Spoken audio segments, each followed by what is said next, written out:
Muito bem, irmãos, bom dia. Graça e paz, nosso Senhor Jesus, amém? Vamos iniciar mais uma lição da EBD. Hoje, a aula 6, mas a lição é a de número 4, visto que as duas primeiras foram vistas em duas lições, né, cada uma, né? Mas na terceira, nós conseguimos terminar no domingo. Espero que hoje também a quarta.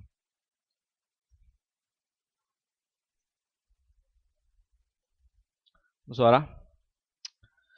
Querido Deus, eterno Pai, graças te damos por essa oportunidade, esse privilégio que temos nessa manhã ensolarada, Senhor amado, de domingo, que o Senhor nos concede, ó Pai amado. Obrigado, Pai, por essa bênção que é estar aqui com os irmãos e juntos podermos compartilhar da sua palavra, crescermos, aprendermos, e isso é maravilhoso, Senhor. Nos ilumine, nos abençoe aqui nesta escola bíblica dominical. Nós oramos gratos em nome de Jesus. Amém. Muito bem, meus irmãos. Vamos ver o alvo geral da matéria? Recapitulando aí. Nas lições anteriores, nós lançamos o fundamento, né, da comunidade centrada no Evangelho. E o alvo geral da matéria é esse aí. Aprofundar a compreensão do Evangelho, tornar realidade a aspiração que temos de ser uma comunidade centrada no Evangelho. Essa é uma aspiração que temos. Nós desejamos ser uma comunidade centrada no Evangelho e estamos caminhando para isso. Temos muitas coisas a ajustar? Temos. Temos muitas falhas? Temos. Então nós aspiramos, nós desejamos cada vez mais sermos uma comunidade de fato centrada no Evangelho. Então, recapitulando, nós vimos nas lições anteriores, como disse, nós lançamos o fundamento da comunidade centrada no Evangelho. Próximo. Pode passar o outro também. Nós vimos que o próprio Deus está em comunidade e que Ele nos fez a sua imagem como seres comunitários. Vimos que a queda nos tornou centrados em nós mesmos, nós ficamos egoístas, levando-nos a sabotar relacionamentos significativos com outras pessoas através de nossa incredulidade e idolatria. Nós vimos também que nós vimos as barreiras, né, da vida em comunidade, nós vimos as falsas crenças e as falsas fontes de esperança e confiança. E nós vimos as soluções para isso, né, as soluções para quebrar essas barreiras. Soluções estas cuja capacidade para colocá-las em práticas vem do próprio Deus. Por nós mesmos, nós não conseguiríamos ter essa capacidade de ultrapassar essas barreiras. É o próprio Senhor Jesus quem nos capacita.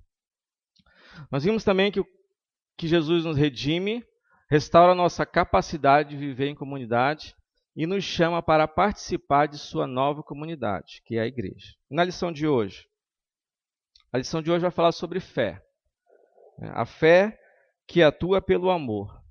Então nós veremos o conceito da fé que atua pelo amor, e o autor preferiu usar um texto aqui de Gálatas 5:6, entre muitos outros. E nós nunca amaremos uns aos outros como Deus deseja que façamos, a menos que entendamos como a fé na obra de Cristo provê o fundamento e a motivação desse amor. Nós veremos também que a fé é indissociável, ela não se separa do amor. Os dois devem obrigatoriamente andar juntos. Não há como você amar sem ter fé, tampouco ter fé e conseguir amar. Sem ter fé e conseguir amar. Então, há várias passagens na Bíblia, meus irmãos, que nós podemos obter a descrição de comunidade. O que é uma comunidade? Como deve ser uma comunidade? A Bíblia está repleta disso, de lições para as igrejas, as próprias cartas de Paulo. Ele exorta muito as igrejas que estavam começando, as igrejas que ele ia implantando. Mas nós vamos ler a passagem de Atos 2, de 42 a 45, que vai expressar também essa descrição de que é uma comunidade exemplar, digamos assim, né? a ideal, a exemplo. Atos 2, de 42 a 45. Está projetado aí também, para quem quiser acompanhar. Diz assim: eles se dedicavam ao ensino dos apóstolos e à comunhão, ao partir do pão e às orações. Todos estavam cheios de temor, e muitas maravilhas e sinais eram feitos pelos apóstolos. Todos os que criam mantinham-se unidos e tinham tudo em comum. Vendendo suas propriedades e bens, distribuíam a cada um conforme a sua necessidade.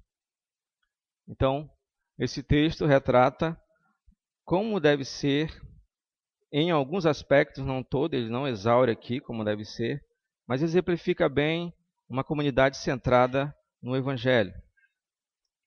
E diante disso, nós podemos fazer algumas perguntas a nós mesmos, algumas reflexões diante desse texto.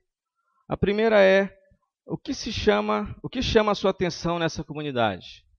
Diante desse texto que nós lemos aí. O que chama a nossa atenção nessa comunidade de Atos? O livro de Atos. Outra questão é: qual a razão que nos impede de viver esse tipo de comunidade? O que nos impede, o que está faltando para nós pormos em prática esse tipo de comunidade? Ou se já estamos pondo em prática, onde podemos avançar, onde podemos melhorar cada vez mais nisso?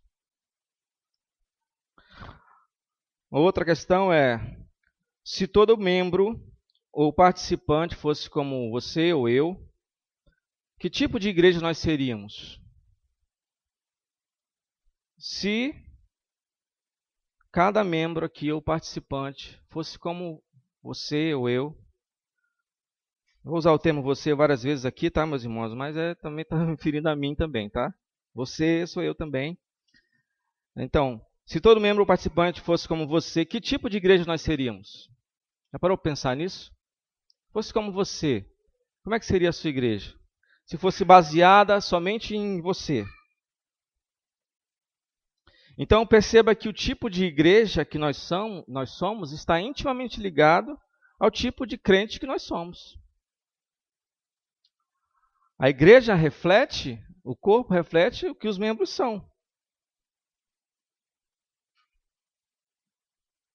E isso demonstra uma profunda responsabilidade que todos nós temos como um indivíduo inserido nesse corpo. Olha só a responsabilidade que a gente tem. Aí muitos dizem: a igreja não evangeliza, não tem um evento, não tem um projeto de evangelismo. Ok, você evangeliza? Eu evangelizo? Ninguém me visita. Ok, a igreja não visita. Você visita alguém? Mas eu não fui bem acolhido aqui nessa igreja. Ok, você acolhe os outros? Então, olha só a responsabilidade que nós temos. A igreja é eu e você. Sou eu e você. Então, nós não somos apenas um número de praticamente 200 pessoas, entre membros e participantes. Não é apenas um número, mas aquilo que fazemos, o modo como servimos, importa e muito na obra de Deus. Então, nós temos uma responsabilidade muito, muito grande, meus irmãos. E esse versículo 45 aí de Atos que nós lemos, ele é interessante. Ele diz assim, né? Vendendo suas propriedades e bens, distribuíam a cada um conforme a sua necessidade. Esse texto aqui nos ensina um princípio muito importante, que é o princípio do voluntariado. Do voluntariado. Não há nenhuma ordem aqui da liderança para fazer isso, para vender tudo, para se desfazer dos seus bens. Não houve nenhuma ordem. Foi uma prática local, só nesse contexto aqui. Mas hoje muitas igrejas, né, entre aspas, usam esse texto, usurpam esse texto para dilapidar os bens dos irmãos. A senhora deu a escritura da casa dela para a igreja.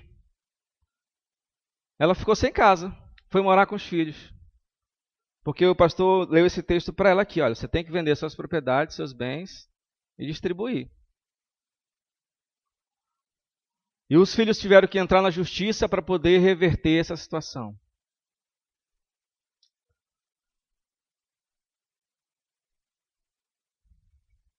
Então essa prática deixou um ensinamento valioso e poderoso aqui para nós. O voluntariado. Você é voluntário? Você vê uma necessidade, preenche uma necessidade? É isso que o texto está dizendo aqui. Os irmãos viam a necessidade e o que eles tinham para preencher a necessidade, eles vendiam. Era o que eles tinham, então vou vender, se eu tiver que vender minha carroça para ajudar os irmãos, vou vender. Então essa questão de ser proativo, né, de ser voluntário sempre, faz parte de uma comunidade centrada no Evangelho. Outro dia eu fui deixar uma irmã na casa dela, estavam saindo daqui de uma reunião, eu fui com a minha esposa, né, deixar ela na casa. Nunca tinha ido na casa dela ainda. Cheguei lá, era noite. A casa dela não tinha portão, um portão grande. Tinha um portãozinho menor, mas o portão da garagem não existia. Era um vão enorme assim, que qualquer um entrava ali, estava dentro da casa da pessoa, do quintal da pessoa. E eu perguntei a ela sobre o portão. Pois é, irmão, já tem um tempo que eu estou sem esse portão e, de fato, às vezes eu sinto pessoas aqui, eu fico com muito medo, eu sinto folhas secas da mangueira que cai, eu sinto os barulhos estranhos. E deixamos ela lá e fomos para casa. E quando eu cheguei em casa, eu comuniquei isso à equipe ministerial e nós fizemos no grupo dos homens uma cotazinha, né, para comprar o portão. O portão foi colocado e o problema foi resolvido, né? E os jovens fazem muito isso aqui também, arrecadam roupa. A gente vê no grupo aí pedido para arrecadar alimentos, roupas, para quem está necessitando. Vê a necessidade, preenche a necessidade. Vai lá e preenche. Isso é voluntariado. Não precisa esperar nada, só vai lá e faz.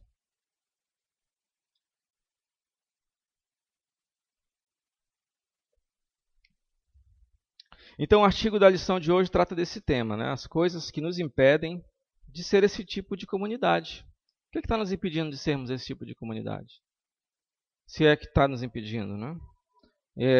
A avaliação cada um aí vai fazer. A avaliação da igreja que você está, você vai fazer. E a igreja que você está é você mesmo. A igreja é como você é.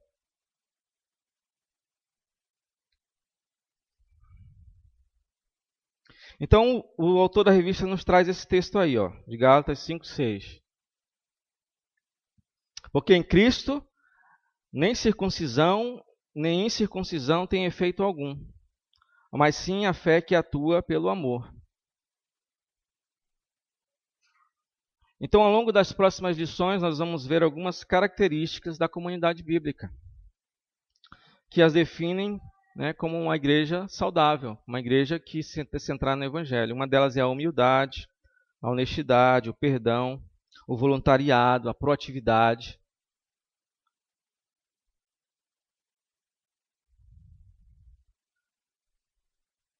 Então, nós veremos como uma comunidade deve ser.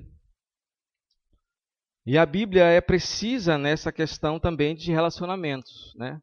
A gente tem falado muito de relacionamentos, falamos na lição passada, vamos continuar falando hoje de relacionamentos entre os membros, como eles devem se relacionar.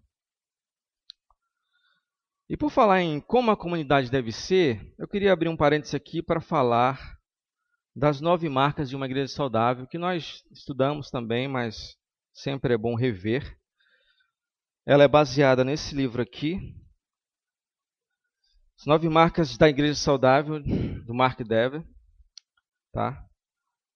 São só essas 9? Não, é claro que não. Tem muitas outras. Mas o Mark Dever fez 9 marcas. E é um livro excelente, recomendo a leitura. Está aqui. Para quem quiser, eu empresto. Primeiro que chegar aqui. Por 30 dias, prorrogar por igual período. Não, brincando. Pode vir pegar aqui. Pode ler à vontade. Vai demorar 6 meses, contanto que você leia. Então é uma leitura muito, muito, muito boa, porque ela vai mostrar as nossas falhas, praticamente. Vai mostrar como deve ser a igreja. Nós temos sido essa igreja. E são essas marcas aí, olha só. Pode passar. A pregação expositiva. Tem aqui? Teologia bíblica. O evangelho. O entendimento bíblico da conversão. O entendimento bíblico da evangelização. O entendimento bíblico da membresia na igreja. Disciplina bíblica na igreja. Interesse pelo discipulado e crescimento. Liderança bíblica na igreja. Faça uma análise aí. Sua igreja tem essas marcas?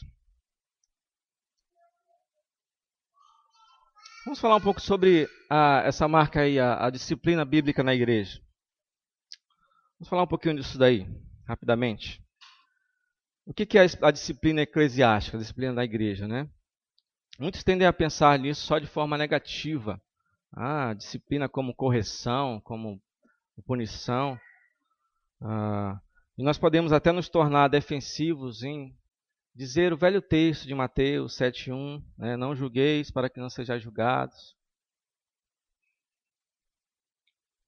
E de fato Jesus ensina isso num sentido específico, que é a questão do julgamento temerário. Você faz pior do que eu e está me julgando? Está dizendo para o que fazer?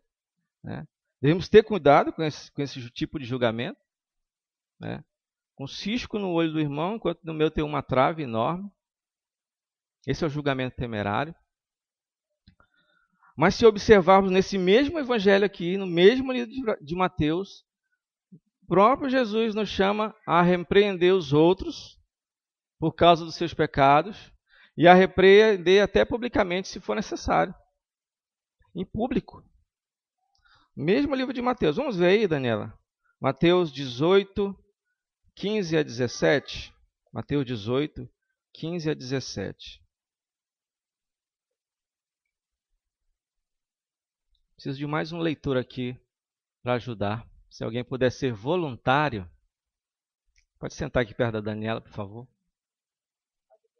Mateus 18, 15 a 17. Se o seu irmão pecar contra você, vá e a sós com ele mostre-lhe o erro. Se ele o ouvir, você ganhou seu irmão. Mas se ele não ouvir, leve consigo mais 1 ou 2 outros, de modo que qualquer acusação seja confirmada pelo depoimento de 2 ou 3 testemunhas. Se ele se recusar a ouvi-los, conte à igreja, e se ele se recusar a ouvir também a igreja, trate-o como pagão ou publicano. Então, inicialmente, vá com ele, só com ele. Né? O cara está arredio, está irredutível. Chame até chegar na igreja. Né? É uma repreensão pública. E se ainda assim ele insistir, vai-te embora. Pode ir embora. Trate como publicano, né? Lucas 17:3, nesse sentido aí também.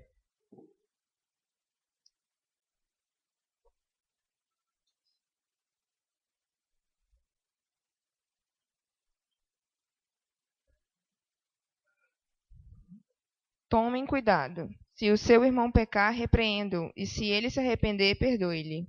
Tomem cuidado. Se o seu irmão pecar, repreenda-o. Se ele se arrepender, perdoe. Então, meus irmãos, independente de qual tenha sido o significado de Jesus em Mateus 7:1, onde ele diz, não julgue para não ser julgado, ele não quis com isso excluir o que ele mesmo diz na sequência, em Mateus 18, alguns capítulos mais para frente. Então ele diz, julgue. Julgue. E nós lembramos que Deus mesmo é um juiz. Ele é juiz e numa escala muito menor, ele diz também para nós julgarmos. Ele nos tensiona que nós julgamos os outros, nós julguemos também os outros. Romanos 13, de 1 a 7. Romanos 13, de 1 a 7. Então ele deu ao Estado também a responsabilidade de julgar também. Até o Estado ele deu essa responsabilidade. Julgue. Mateus, olha só o que diz. Romanos 13, de 1 a 7. Todos devem sujeitar-se às autoridades governamentais, pois não há autoridade que não venha de Deus. As autoridades que existem foram por eles estabelecidas. Portanto, aquele que se rebela contra a autoridade está se colocando contra o que Deus instituiu. E aqueles que assim procedem trazem condenação sobre si mesmos. Pois os governantes não devem ser temidos, a não ser pelos que praticam o mal. Você quer viver livre do medo da autoridade? Pratique o bem, e ela o enaltecerá, pois é serva de Deus para o seu bem. Mas se você praticar o mal, tenha medo, pois ela não porta a espada sem motivo. É serva de Deus, agente da justiça para punir quem pratica o mal. Portanto, é necessário que sejamos submissos às autoridades, não apenas por causa da possibilidade de uma punição, mas também por questão de consciência.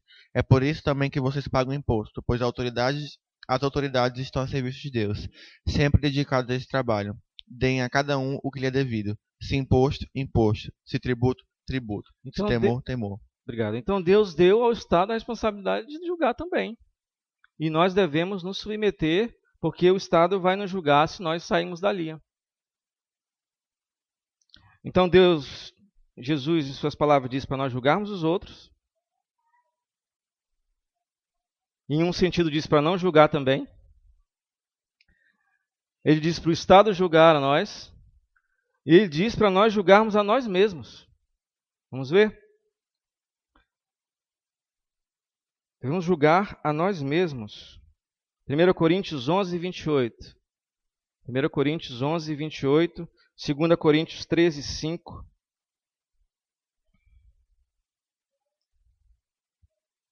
Coríntios 11, 28. Ok? Examine-se cada um a si mesmo, e então coma do pão e beba do cálice. Examine-se cada um a si mesmo. Se julgue. Como você está? Como está a sua vida espiritual? Que tipo de cristão você tem sido? 2 Pedro 13, 5, depois 2 Pedro... Não, só esse mesmo. 2 Coríntios, perdão. 2 Coríntios 13, 5. Examine-se para ver se vocês estão mesmo na fé. Não. Examine-se para ver se vocês estão na fé. Provem a vocês mesmos. Não percebem que Cristo Jesus está em vocês, a não ser que tenham sido reprovados. Examine-se para ver se você está na fé. Prove-se a si mesmo. Se julgue.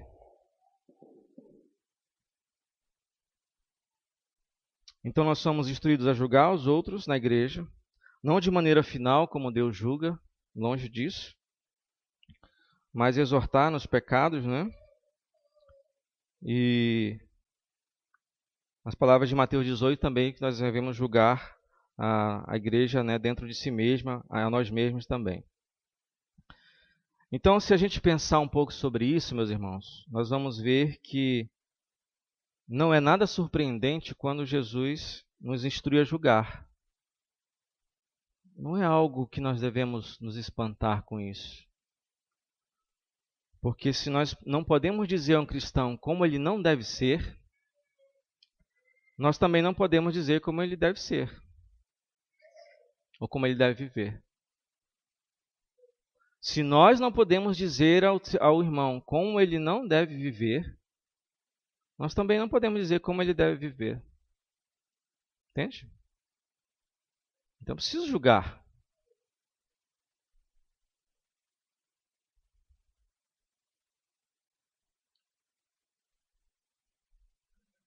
Então, por ora, né, antes de nós vermos os nossos deveres, que a palavra nos diz de forma imperativa, né, faça isso, faça aquilo, não faça aquilo, é imperativo. Nós precisamos ter a clareza de como o Evangelho nos capacita a obedecer esses deveres. Como eu disse, a capacitação não vem de nós. Quando nós temos uma compreensão, a percepção do Evangelho, nós vamos ser capacitados por Deus para nós obedecermos isso que Ele quer para a gente.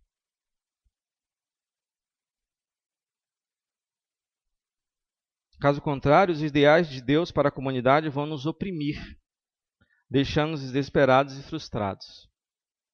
Vai parecer algo impossível ou difícil demais para se fazer, opressor até, aos nossos próprios olhos, às nossas próprias forças.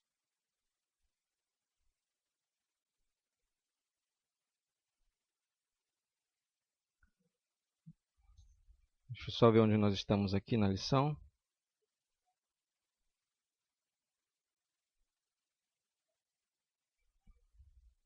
Qual é o próximo slide aí?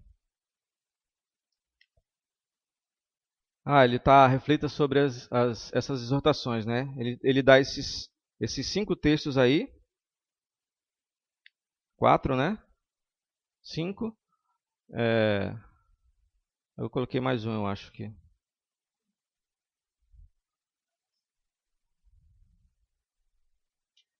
São 4, 5, né? 4 na lição, mais 5 aqui, não é isso?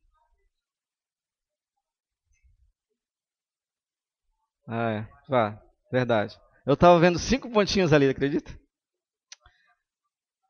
Um pontinho ali de baixo, né? Então, meus irmãos, olha só, vamos refletir sobre essas exortações aí. Primeiro texto. Dedique-se uns aos outros com amor fraternal. Prefiram dar honra aos outros mais do que a si próprios. Romanos 12, 10. Nenhuma palavra torpe saia da boca de vocês, mas apenas a que for útil para edificar os outros conforme a necessidade, para que conceda graça aos que ouvem. Sejam bondosos e compassivos uns com os outros, perdoando-se mutuamente, assim como Deus perdoou vocês em Cristo. Efésios 4:32. Meus amados irmãos, tenham isto em mente, sejam todos prontos para ouvir, tardios para falar e tardios para irar-se. Tiago 1:19. Eita, essa daqui é um problema, porque até pelo WhatsApp a gente quer brigar, né? Já pegou assim um pé de briga com o irmão no WhatsApp? Você ficou se tremendo o seu dedo ali para poder responder antes dele, e você se tremia de nervoso porque você queria dar uma resposta carnal, falseada ou maquiada de falsa santidade, né? Colocava até textos bíblicos, mas na verdade seu coração estava muito longe. Você não esperou para ouvir, você foi precipitado e você não esperou para se irar, você não foi tardio em irar-se, você não teve domínio próprio. Já aconteceu comigo muito isso. Até pelo WhatsApp a gente quer se irar, não é, meus irmãos? Então pense como é difícil obedecer esses mandamentos. É difícil? Mas não pense de uma forma abstrata. Vamos pensar de forma concreta. Pense naquele seu irmão ou naquela irmã. Difícil. Aquele irmão casca grossa. Pense de maneira concreta. Com quem você tem problemas de relacionamento? De forma concreta. Com quem é? Passe os nomes aí na sua mente.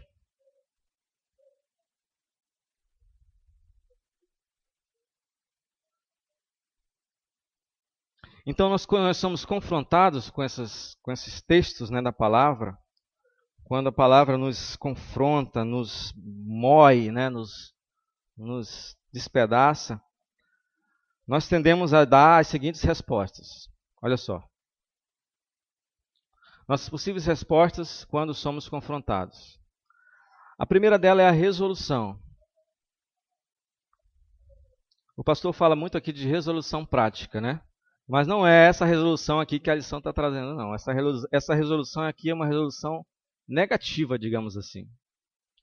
Porque a resolução prática que o pastor sempre fala aqui, que você deve ter diante de um problema, diante de um pecado, diante de um conflito, ele pergunta, qual é a resolução prática que você vai tomar? mas essa resolução é centrada à luz da palavra. É uma resolução bíblica, né? É uma resolução que vem de uma sabedoria vinda do Senhor. É uma resolução cuja resolução exige sabedoria que vem dos altos céus. Nós devemos pedir ao Senhor, e a palavra diz que Ele dá gratuitamente quantas vezes a gente pedir. Pode pedir sabedoria até balde, que Ele não vai dizer de novo. Não, Ele vai dar quantas vezes você pedir. Está lá no texto. Então, a resolução negativa, digamos assim. Olha só a resposta. Eu vou fazer isso, eu tenho minha força de vontade e minha capacidade moral em alta conta. Se eu achar que estou conseguindo, logo me tornarei alguém cheio de justiça própria. Eu consegui fazer isso, por que outras pessoas não conseguem? É uma resolução centrada na autojustiça. Aqui é aquele cara que se acha demais. Ele se acha piedoso demais. Então ele sempre tem uma resolução, mas muitas vezes não é a resolução centrada na palavra. Mas ele pode também ser resignado, desobrigado, agir com resignação, sem compromisso. Não consigo fazer isso de jeito nenhum. Não vou nem tentar. Mantenha um conceito equivocado sobre Deus e seu padrão. Não vale a pena sequer tentar fazê-lo, se isso parece ultrapassar minha capacidade ou se revela minhas faltas e falhas. Se vai mexer com as falhas ou faltas, ele nem tenta, nem começa a fazer, porque ele sabe que vai machucar a ferida. Vai mexer na ferida. Então ele se resigna, ele se desobriga de sequer tomar uma resolução, ainda que uma resolução errada, né? Ainda que uma resolução negativa ou carnal. Então, tanto essa primeira resposta como essa segunda, elas estão presentes na palavra. Os fariseus eram mestres na resolução, na arte da resolução negativa, digamos assim. Eles tinham resposta para tudo, mas acompanhados de autossuficiência, autojustiça, né, desprezo pelos outros, mais fracos.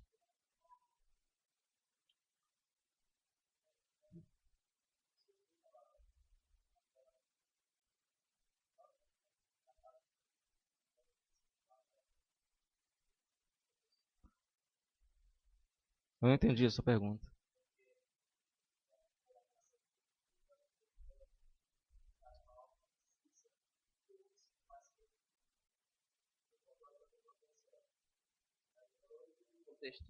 Eu não entendi o contexto do eu não preciso guardar as regras, né? Tipo, eu só não entendi ali o contexto dela. Do resignado, né? Do resignado. Certo. Porque lá em cima ele está cheio de uma autojustiça própria, que fala que, eu consegui, todos conseguem. Mas eu não entendi, eu não sei te explicar. Geralmente, porque ele colocou o sentido de eu não preciso guardar as regras. Geralmente, para um resignado. Agora entendi. Porque ele quer burlar o sistema, ele acha que não é necessário isso, é isso? Exatamente. Mas a gente vai ver aqui na lição que essa resignação, ela também vem também das pessoas não convertidas ainda. Aquele que você fala do evangelho para ele, e ele se sente desobrigado de viver tudo isso, porque ele ainda não se converteu ainda. Mas o crente também pode ser resignado, sim, certo? Então ele acha que aquela coisa, isso não tem nada a ver. Isso aí para mim não a minha interpretação bíblica que eu tenho sobre isso não é a sua. Sabe? Ele dá essas respostas assim. Ao meu ver, essa regra não se aplica nos dias de hoje. Ele vai inventar uma série de desculpas. Essa regra que você está me passando não se aplica. Isso foi naquele tempo. Ele dá essas respostas assim, sabe? A sua dúvida era não preciso guardar regras, não é isso? Sim, tá bom. Mas esse não preciso guardar regras é mais para realmente os que ainda não foram convertidos. A gente vai ver mais lá na sequência.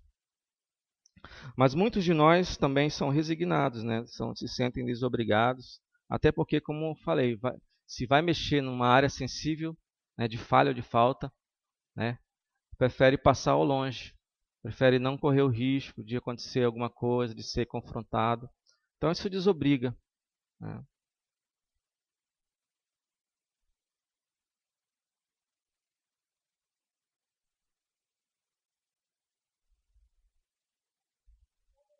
Então, estava falando dos fariseus, né? Eles eram mestres nisso.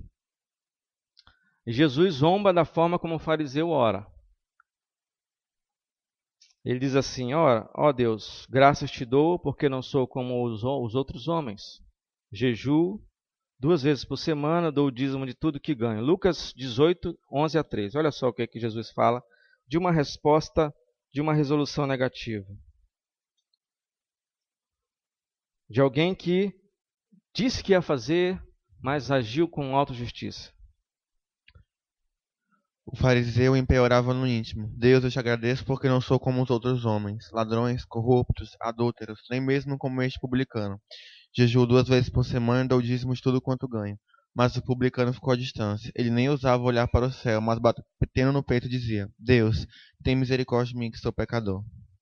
Eu lhes digo que este homem e não o outro foi para casa justificado diante de Deus, pois quem se exalta será humilhado e quem se humilha será exaltado. Então, respondendo aqui, Marcos, já entrando no que você falou, logo na sequência aí da revista tem isso daí. Ó. Os gentios descrentes, né, tendiam a resignação. Eles tendiam sempre a isso. Porque, querendo ou não, eles estavam vivenciando ali o Evangelho, o progresso do Evangelho. Eles estavam vendo as pessoas sendo transformadas, regeneradas. Mas os que ainda descriam, eles tendiam a isso. Eu não sou obrigado a isso. Entende? Eu não preciso seguir essas regras. Então eles ostentavam a sua liberdade em relação à lei divina. E Paulo vai falar em Efésios, já abre aí, 4, 18 e 19, que eles se tornaram insensíveis, né?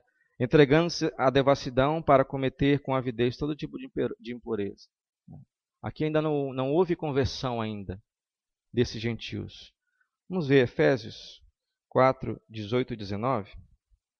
Eles estão obscurecidos no entendimento e separados da vida de Deus por causa da ignorância em que estão, devido ao endurecimento do seu coração. Tendo perdido toda a sensibilidade, eles se entregaram à depravação, cometendo com avidez toda espécie de impureza. Então, Paulo exorta aqui aos crentes, ele está exortando aos crentes como proceder como filho da luz agora generado, citando os descrentes. Olha só como eles são. Olha como eles agem. Olha quão resignados eles são. Demonstrando a incredulidade deles.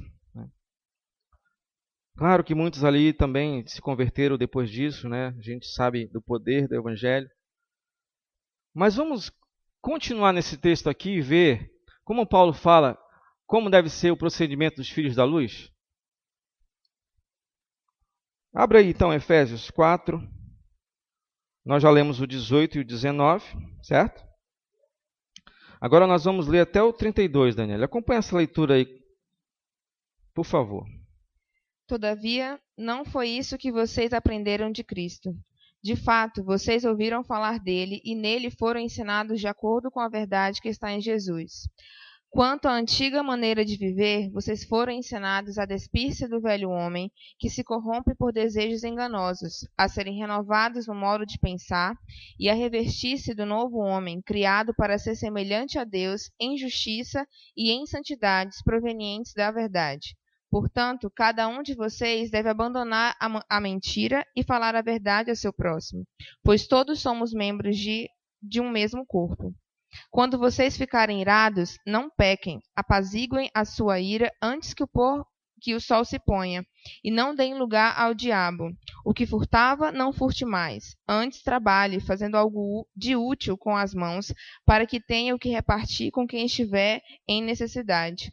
Nenhuma palavra torpe saia da boca de vocês, mas apenas a que for útil para edificar os outros, conforme a necessidade, para que conceda graça aos que a ouvem. Não entristeçam o Espírito Santo de Deus, com o qual vocês foram selados para o dia da redenção. Livrem-se de toda amargura, indignação e ira, gritaria e calúnia, bem como de toda a maldade. Sejam bondosos e compassivos uns para com os outros, perdoando-se mutuamente, assim como Deus os perdoou em Cristo. Viram aí como então é o procedimento dos filhos da luz? Maravilhoso esse texto, né, irmãos? Então, mas nós estamos falando aqui de circuncisão, né? Vamos voltar para a circuncisão, o texto de Gálatas 5:6, não é isso? Então, a circuncisão era um rito ordenado por Deus no Antigo Testamento, para marcar fisicamente a aliança com seu povo. Vamos ver isso? Gênesis 17, de 1 a 14. Gênesis 17, de 1 a 14.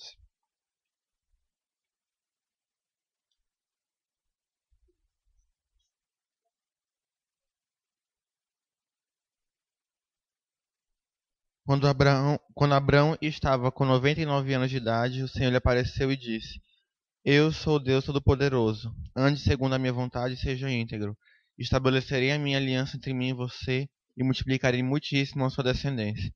Abraão prostrou-se com o rosto em terra e Deus lhe disse: De minha parte, esta é a minha aliança com você. Você será o pai de muitas nações. Não será mais chamado de Abrão. Seu nome será Abraão, porque eu o constituí pai de muitas nações. Eu o tornarei extremamente prolífero. De você farei nações e de você procederão reis. Estabelecerei minha aliança como aliança eterna entre mim e você e os seus futuros descendentes, para ser o seu Deus e o Deus dos seus descendentes. Toda a terra de Canaã, onde agora você é estrangeiro, darei como propriedade perpétua a você e seus descendentes, e serei o Deus deles. De sua parte, disse Deus a Abraão, guarde a minha aliança, tanto você como os seus futuros descendentes. Esta é a minha aliança com você e com os seus descendentes, a aliança que terá de ser guardada. Todos do sexo masculino entre vocês serão circuncidados na carne. Terão que fazer essa marca, que será o sinal da aliança entre mim e vocês. Da sua geração em diante, todo menino de 8 dias de idade entre vocês terá que ser circuncidado. Tanto os nascidos em sua casa, quanto os que forem comprados de estrangeiros e que não forem descendentes de vocês. Sejam nascidos em sua casa, sejam comprados, terão que ser circuncidados. Minha aliança, marcada no corpo de vocês, será uma aliança perpétua. Qualquer do sexo masculino que fosse incircunciso, que não tivesse sido circuncidado, será eliminado do meio do meu povo. Quebrou a minha aliança. Então era uma coisa muito séria, né? Era uma marca que dizia, você pertence ao povo de Deus. Então os cristãos de origem judaica, eles se orgulhavam da obediência a esse mandamento. Né? O meninozinho de 8 anos ia lá, cortava... De 8 anos? 8 dias, perdão. 8 anos já, né? Tirava um pedaço do prepúcio ali do pênis, né? Então eles eram circuncidados. Mas os gentios, eles se usufruíam do fato de estar livre dessa prática, né? Por esse motivo, a circuncisão se tornou um dos temas mais controversos da igreja primitiva, né? Então, algo que era físico, uma marca física, se tornou mais importante do que o que ela de fato significaria, né? Acabou sendo... ser filho do rei, ser servo do Senhor, acabou ficando em segundo plano.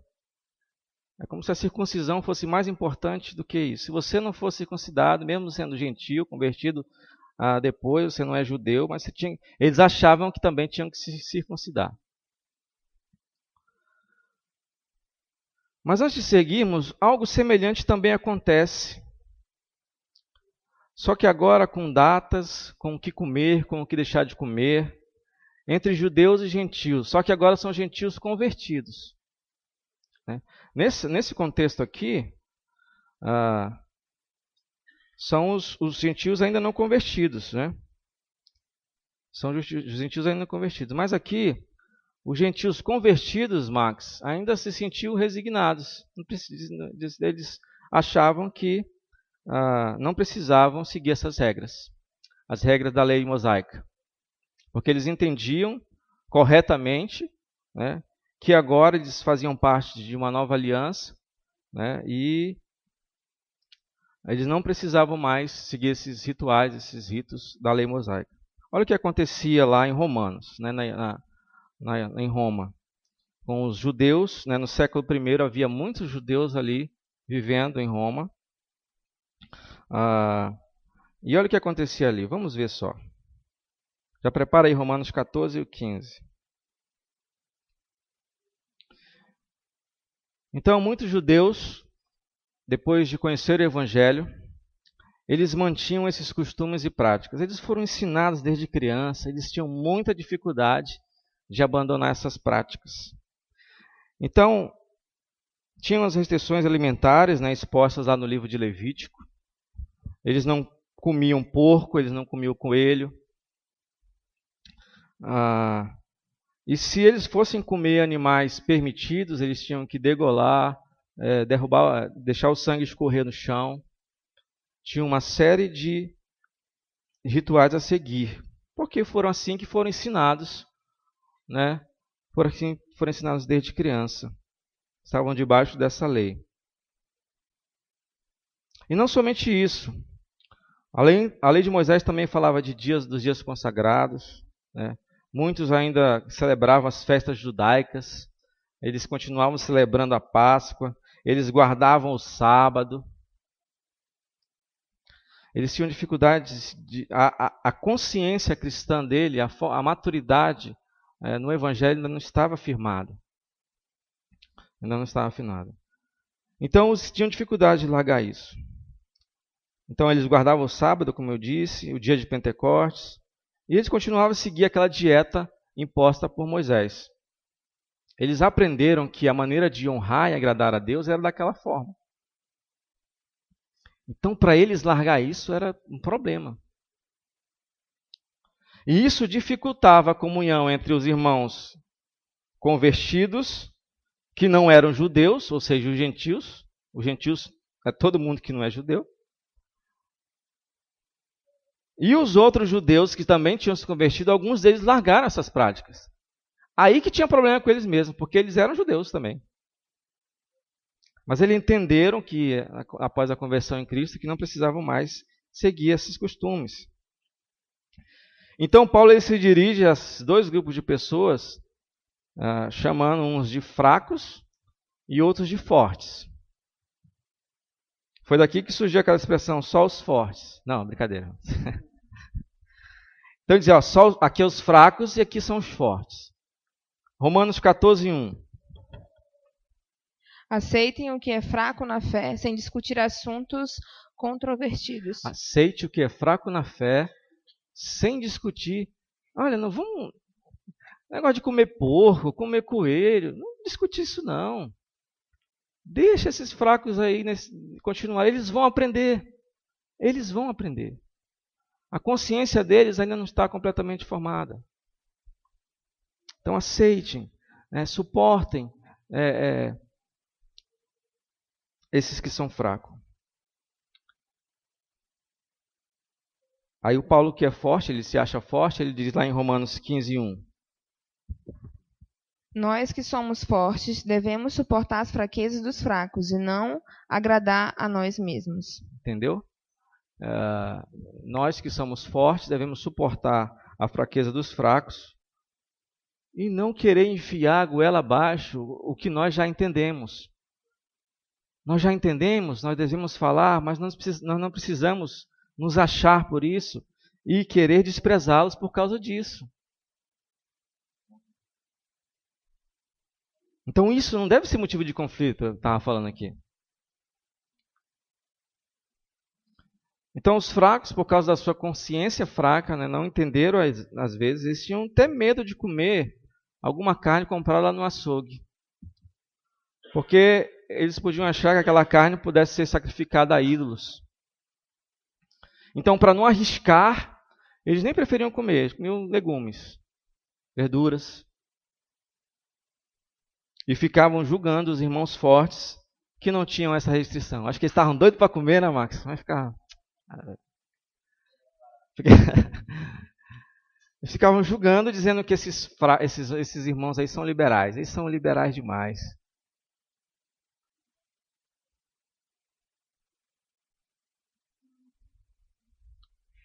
Já os fortes, que tinham a convicção da liberdade em Cristo, ficavam desprezando os fracos, chamando eles de legalistas, de débeis, tem uma outra versão que chama de débeis, de imaturos, criança na fé, fosse hoje bebezão. Então a comunhão estava quebrada. A comunhão estava quebrada por causa de costumes. De uma lei que já havia passado. Então o problema não era ter opiniões diferentes. O problema eram as atitudes para com os outros. O problema é as atitudes para com os outros. Então vamos voltar aqui para a circuncisão. Pode até parecer um debate estranho, né? Mas é muito bom refletir a respeito disso, porque o autor faz uma analogia aqui muito, muito interessante. Ele diz assim: trata-se de algo bom concedido por Deus e que se tornara um sinal de delimitação, uma forma de determinar quem era espiritual de verdade, só que está entre aspas, né? Espiritual de verdade, só que não, e quem não era. Então nós hoje, ele faz essa comparação, nós temos essa circuncisão, digamos assim, essas marcas. Como seria hoje a circuncisão? Como seriam os espirituais de verdade? Entre aspas. Oi? Não de coração, né? Ah, sim. Então, olha só. Frequência à igreja. Envolvimento em pequenos grupos. Aparência exterior, roupas, estilo. Conceito político, a linguagem que ele usa, a versão bíblica predileta. Não, eu só leio NVI, eu só gosto da Bíblia do MacArthur. Wisber, eu odeio Wisber. Mas a Sociedade Bíblica, se você vê, é melhor que a NVI.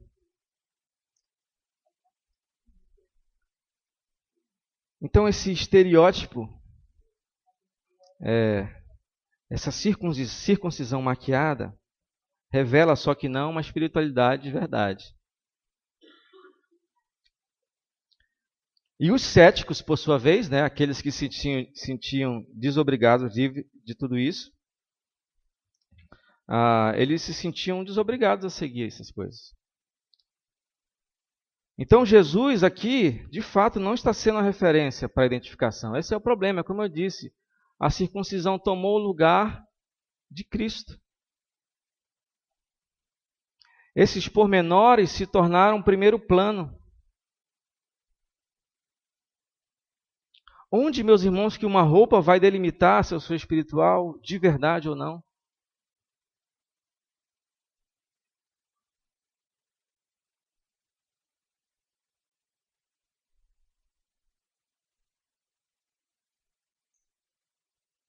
Agora, se você entender realmente o corpo de Cristo em que você está inserido, a sua responsabilidade como membro do corpo, aí sim você vai vir à igreja, você não vai faltar, você vai estar sempre no seu grupo de vida, mas isso não vai delimitar, não é o principal. O que importa é com o coração, é o que está no coração.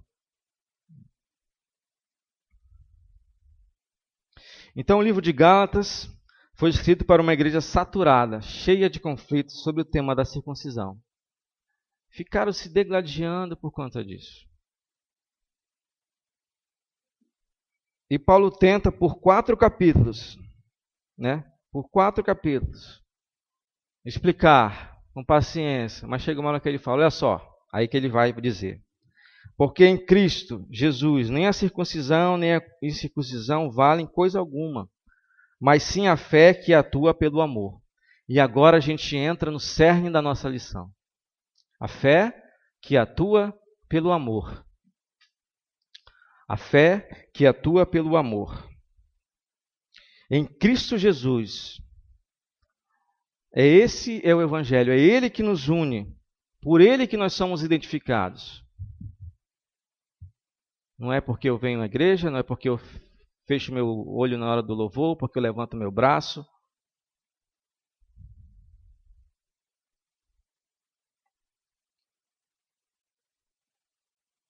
Então, quando descansamos nas boas novas de que Deus nos salva por meio da fé em Cristo, entendemos muito melhor a nossa nova identidade em Cristo Jesus.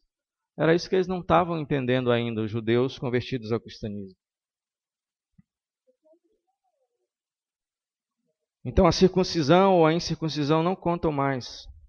Elas perdem o valor e o significado como marcas que identificam o povo que pertence a Deus do que não pertence. Então, a única coisa que vai nos identificar agora, como pertencentes ao povo de Deus, é a fé que atua pelo amor. É isso que Paulo está dizendo aqui. Larga de mão essas coisas secundárias. Eu quero saber se você é crente mesmo. Como está a sua fé que deve atuar pelo amor? Elas são indissociáveis, não tem como separar. Se você tem fé, você ama. Se você não ama, você não tem fé. É simples assim.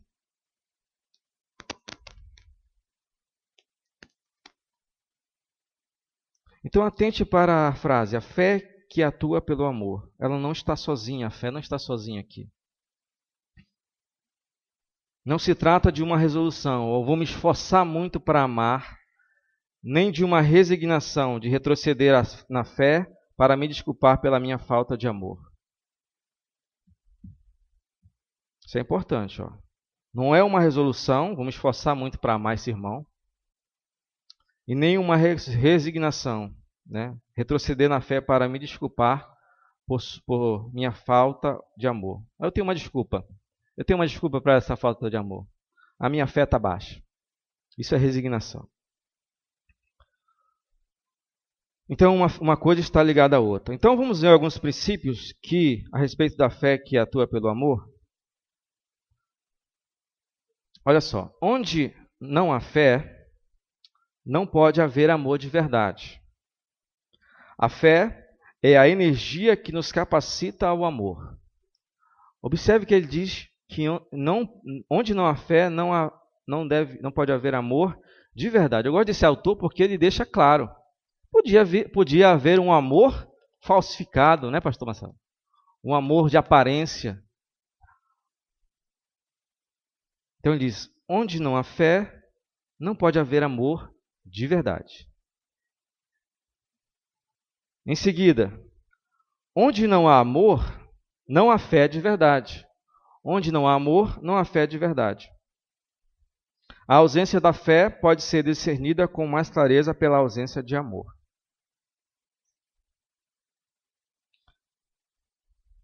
Próximo slide. Então vamos ver a percepção desses princípios quanto aplicados à nossa responsabilidade, ou à nossa comunidade. Quando nós aplicamos esses princípios à nossa comunidade, o que acontece? O que a gente observa quando eles são aplicados?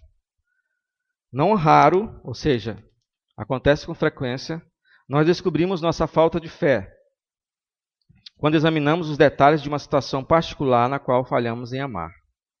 A falta de amor sempre aponta para a incredulidade ou para a falta de fé. Eu estou na página 51, tá, irmãos? Página 51.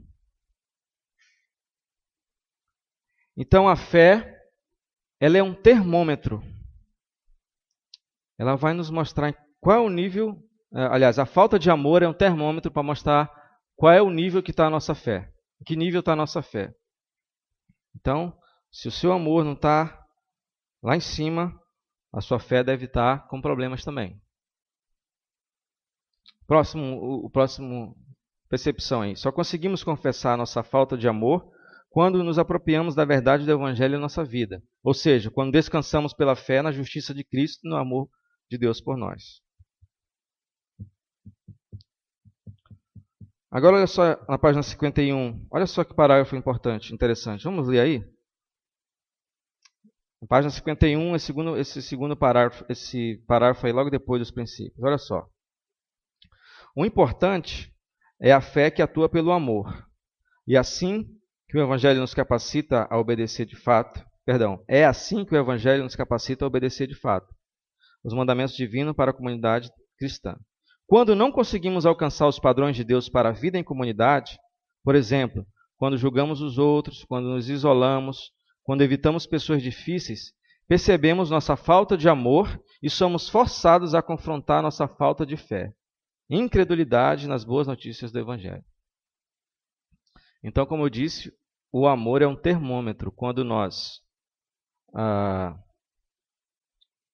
nos isolamos, quando julgamos aqui o julgamento de Mateus 7:1, quando nós evitamos pessoas difíceis, nós vamos ver a nossa falta de amor e, em consequência, a nossa incredulidade, a nossa falta de fé.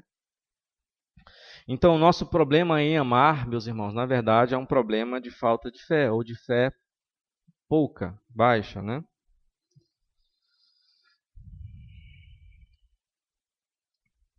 Olha só esse slide aí.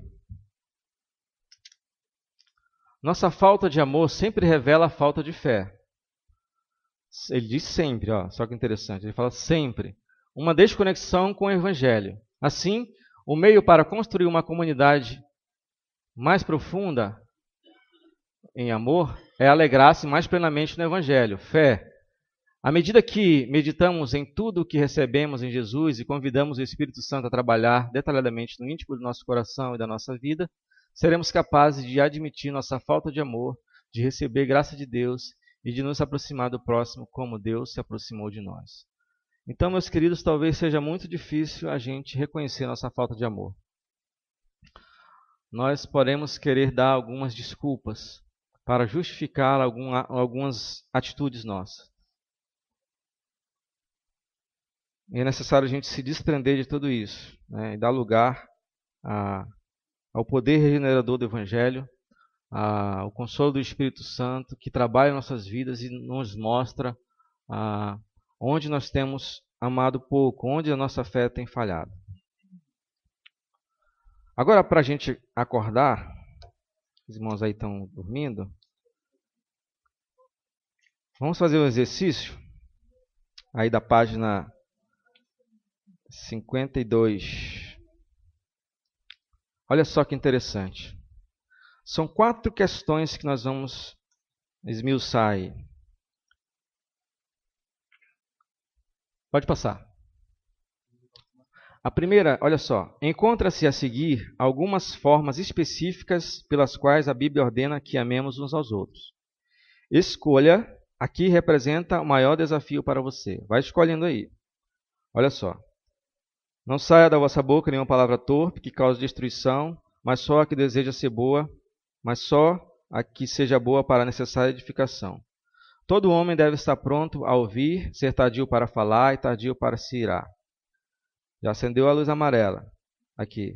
Irmãos, nós também vos exortamos a aconselhar os indisciplinados, consolar os desanimados, amparar os fracos e ter paciência para com todos. Cadê hoje o pavio curto aí?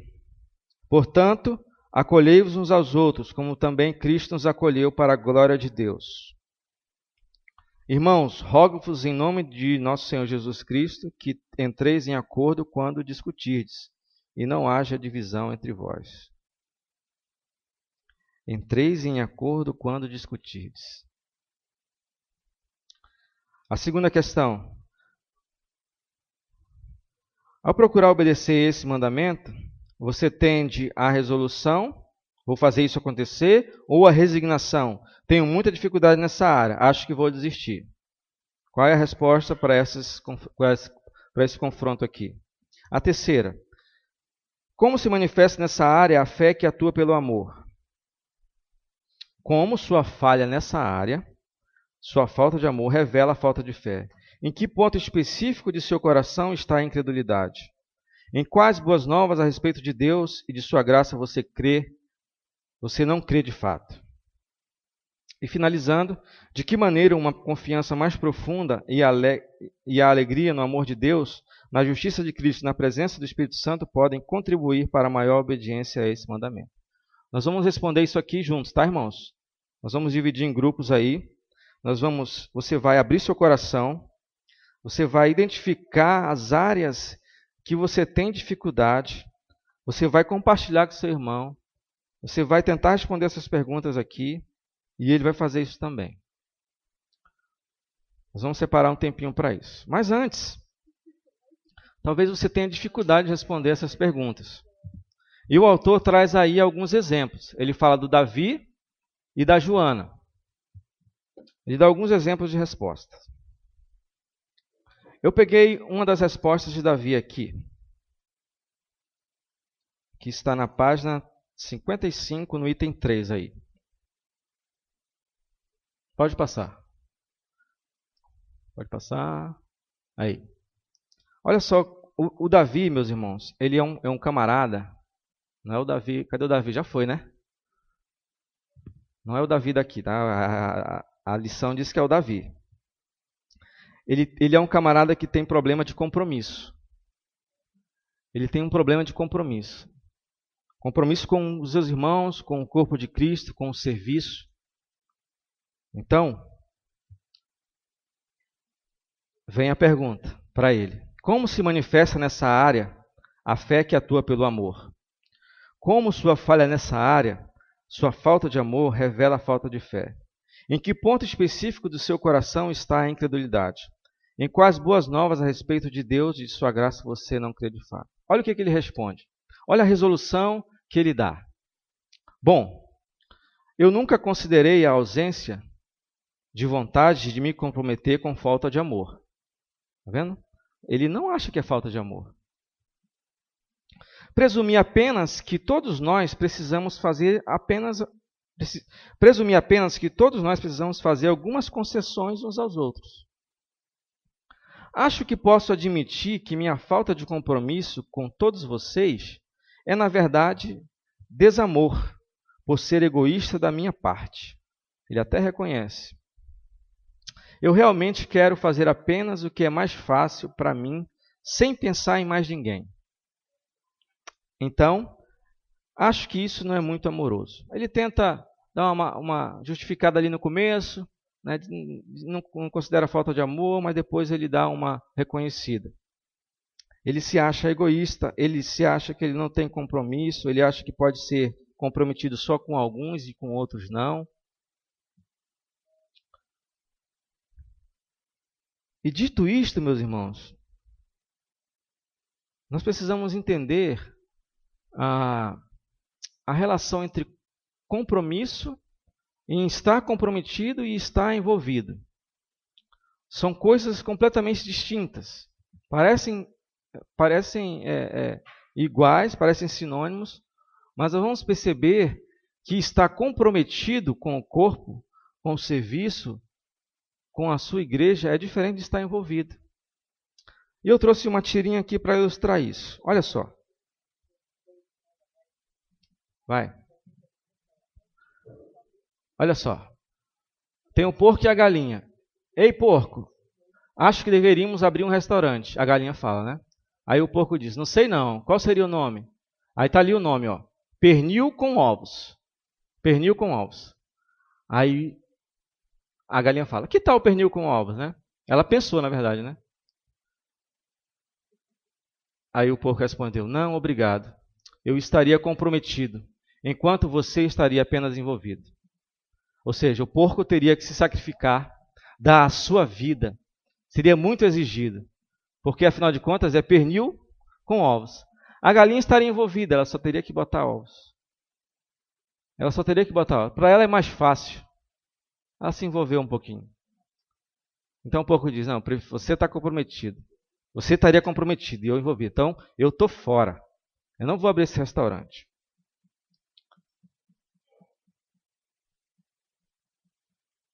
E a irmã Lúcia está aqui, olha, 24 horas de plantão. 24 horas de plantão, está aqui hoje. Comprometida. Outro dia, o irmão estava ensaiando aqui no louvor, e ele estava assim, ó, toda hora assim, soprando, assim, que eu fiquei curioso, né? Assoprava assim, esse irmão está com frio, esse irmão está com muito frio, vou desligar a central para ele. Aí eu falei, irmão, você está com frio? Ele disse, não, cara, é que eu estou com febre. Uma febre louca aqui. Mas estava aqui ensaiando. Porque ele estava comprometido. Ele tinha um compromisso com os seus irmãos. Com vocês aqui e com os membros do grupo do Ministério de Música. Era aquela febre, né? Mas ele estava aqui. Mas o texto também, a lição nos fala da Joana. E a Joana, ela tem problema de relacionamentos. Ela tem problema de relacionar. Ela não tem muita paciência, não, com os irmãos, A minha esposa fala maçada. Ela é nordestina, né? Não sei. Aquele cara aqui, enrolão, né? Que lento, ele fala maçada. Ela não tem paciência com irmãos assim. Fica nessa maçada. E olha só uma resposta que ela dá.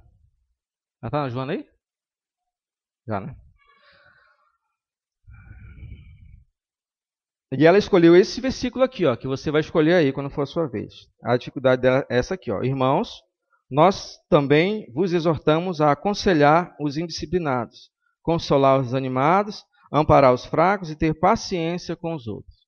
A questão da paciência aqui vai ser muito explorada. Aí, tanto é que ela diz, olha só, a última parte desse versículo me pegou de verdade. Ter paciência para com todos. Não sou muito paciente. Não só aqui, mas em todas as áreas da minha vida. Tenho tanta coisa para fazer, não tenho tempo para ser paciente.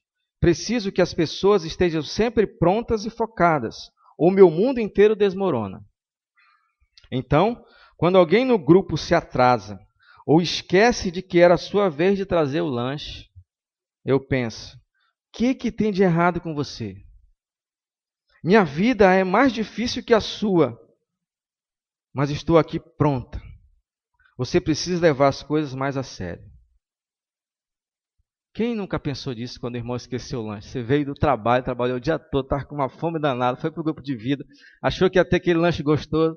O camarada que não faz nada, só fica em casa, estuda, estudar, como se estudar não fosse fazer nada, né? Os concurseiros não gostam, né, disso aí. Aí esqueceu do lanche. Tá bom, irmãos? Vamos lá? 15 minutos, tá bom? Procure aí um grupinho de 2 ou de 3. Vamos discutir sobre isso? Sobre esses prontos fracos, sobre as nossas resoluções, as nossas respostas. Como, se nós temos falhado em amar. Max, senta aqui com ele, que ele está sem revista, por favor. Muito bem, irmãos, vamos... Eu sei que... Muito bom esse momento aí, mas... Nós estamos estourando o nosso tempo. Vamos separar esses 5 minutinhos aí para a gente compartilhar alguma coisa sobre isso.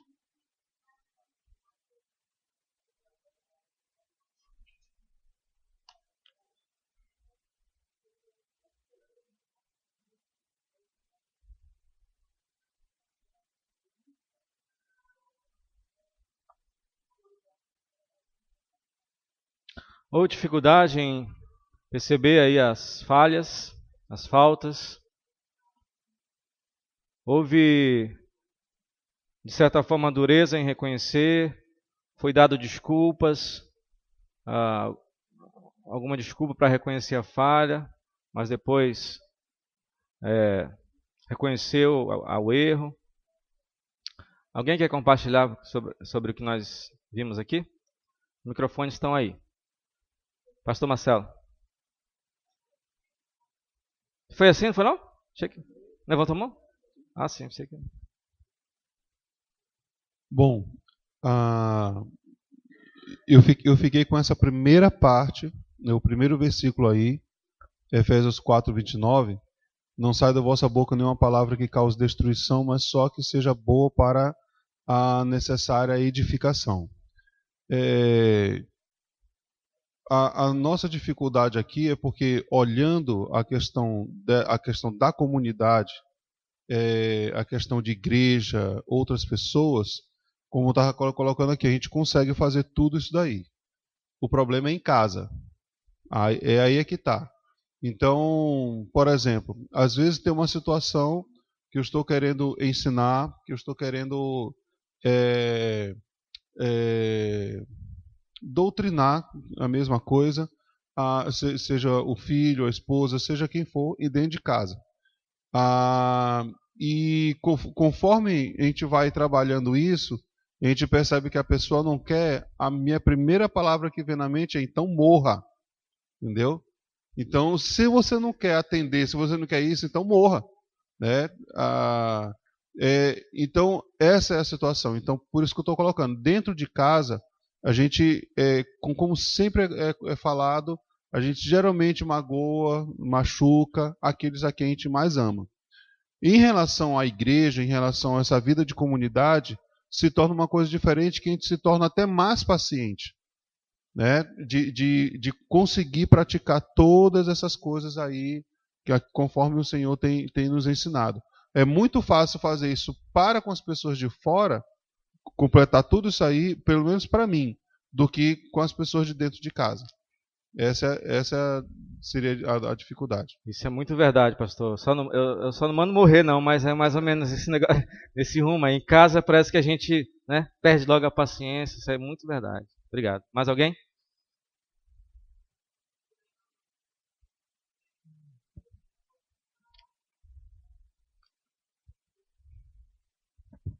Como diz o Alex, em casa a gente realmente mostra quem nós somos, né? Mas graças a Deus pela palavra que vem nos confrontar. Agora, no pequeno grupo, eu pude também me expor e vejo que, assim como o pastor Marcelo falou do primeiro item, eu me identifico muito com esse primeiro item, mas também com o segundo. Todo homem deve estar pronto a ouvir, ser tardio para falar e tardio para se irar. E como mulher, na verdade, eu vejo que muitas vezes eu sou pronta para falar e tardia para ouvir. E eu vejo como que isso, muitas vezes, na minha casa, no meu viver familiar, acaba impedindo muitas coisas de acontecer. E na sequência fala, tardio para irar-se. E a ira é uma manifestação muito clara de pecado e falta de amor da minha parte para com o meu esposo, minha filha, para com as pessoas que eu trabalho, quando eu exponho a minha ira e não exponho o amor, que é o próprio Deus. E aqui quando é falado, né, qual que eu me identifico mais, com a questão da resolução ou da resignação? Que a resolução é aquela pessoa que tenta, vou fazer isso acontecer. E a resignação é, acho que vou desistir. E o Senhor me trouxe muita luz essa manhã, que na verdade nenhum nem outro, mas Cristo é o caminho. Só nele, e por meio dele, é que eu posso viver uma fé verdadeira que atua pelo amor. Então, essa manhã eu oro, Senhor, que tu possas viver em mim, tratando essas dificuldades que eu tenho, essas fraquezas, e que o teu amor possa ser expresso no meu viver. Amém. Muito bom. Obrigado, irmão. Mais alguém? Não? Ok, irmãos, estamos finalizando a nossa lição. Não percam as cenas dos próximos capítulos. Olha só que interessante. A lição 5 vai falar de alegria. Acompanhe aí na sua lição, sua revista. Alegria. Depois humildade na 6. Depois orgulho e preconceito. Continua a 6. A 6 fala de orgulho e preconceito. Até tema de filme, né? A 7, a honestidade. Falar a verdade em amor. Comunidade repleta de graça. Crescer na graça. Comunidade missional. Encerrando na 9 com esse tema. Comunidade missional. Viver em missão. Maravilha, né, irmãos? Nas próximas 2 lições será o irmão Cédric, nas outras 2 subsequentes, o irmão Bruno. Vamos orar. Senhor Deus e Pai, muito obrigado, Deus querido, por esses aprendizados preciosos, pelos compartilhamentos, pelo poder da Tua palavra que nos edifica, nos confronta, Deus querido. Oramos, ó Pai amado, que possamos realmente exercitar tudo isso aqui, pôr em prática, buscando sempre essa aspiração de ser uma comunidade que vive o amor de verdade, o evangelho genuíno, a prática da fé que atua pelo amor. Obrigado, Senhor, nos dá uma tarde de descanso e oramos já pelo culto logo mais à noite, pela pregação, pela comunhão e muito obrigado por esse dia, Senhor. Em nome de Jesus, amém.